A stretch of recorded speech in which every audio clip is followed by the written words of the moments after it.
एक समय की बात है। एक गांव में 3 भाई रहते थे। वे तीनों बहुत ही गरीब थे। वो दूसरों के खेतों में जाके काम किया करते थे। एक दिन जब दोपहर में वह सो रहे थे, उनके दरवाजे पे एक साधु महाराज आए। उन साधु महाराज ने उन भाइयों से कहा, मेरे को बहुत भूख लगी है, मुझे भोजन कराइए। उन तीनों भाइयों के पास पर्याप्त भोजन नहीं था, फिर भी उन्होंने साधु महाराज को भोजन कराया। यह देखकर साधु महाराज खुश हो गए। यह देखकर साधु महाराज ने कहा, आप हमारे साथ चलिए, आपकी हर इच्छा पूरी होगी। बहुत दूर चलने के बाद वह साधु महाराज और तीनों भाई एक स्थान पर पहुंचे।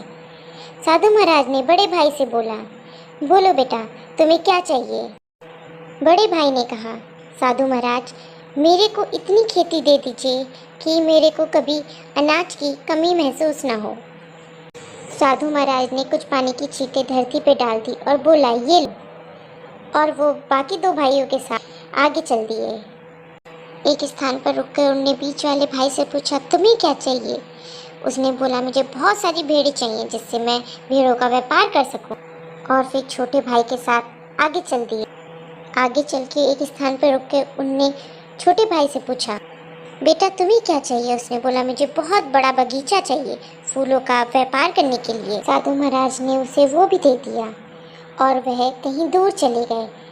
अगले दिन जब तीनों भाई अपने घर आए, उन तीनों ने सोचा, जिन साधु महाराज के जल से, थोड़े से जल से हमें इतना सब कुछ मिल सकता है, अगर हमें उनका पूरा कलश मिल जाए तो हमारे पास कभी भी पैसों की कमी नहीं होगी।